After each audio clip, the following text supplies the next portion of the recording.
Què els sembla aprofitar estos dies de vacances per a una excursió a la seva més tendra infància?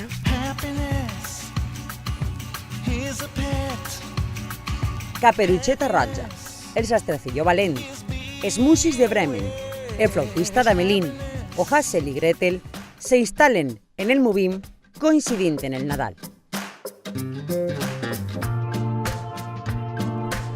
Esta mostra, per a majors i xicotets, es proposa un passeig entranyable per la vida i obra de Jacob i Wilhelm Grimm, en hui dels seus contes més populars i algun menys conegut entre nosaltres, però no menys interessant. De alguna manera, pues los niños van a poder tener más tiempo para venir a ver esta exposición de sus cuentos, de la mayoría de cuentos que todos conocemos, de Caperucita, de Hansel y Gretel, del flautista de Hamelin. Era una recopilación de cuentos populares que les contaban señoras de la alta burguesía alemana y pensamos que era el momento idóneo de hacerlo.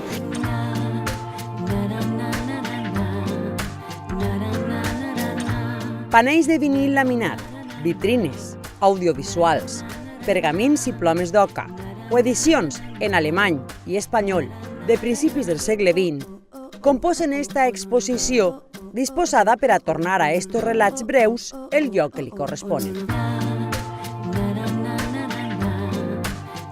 El objetivo principal de la exposición es dar a conocer parte de la cultura alemana dentro al público español, tanto a los niños como a los padres como a los abuelos. O sea, mostrar que además de lavadoras y de coches existe una parte de esa cultura que son los cuentos y que ya están dentro de nosotros, entonces bueno, pues ser conscientes de que están ahí.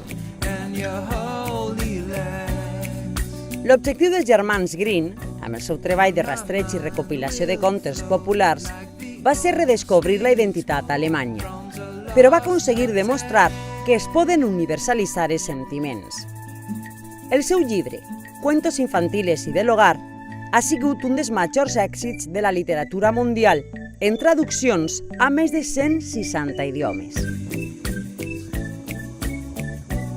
Anímense a explorar de nou esa etapa màgica que és la infància, redescobrint els contes clàssics i sense censures.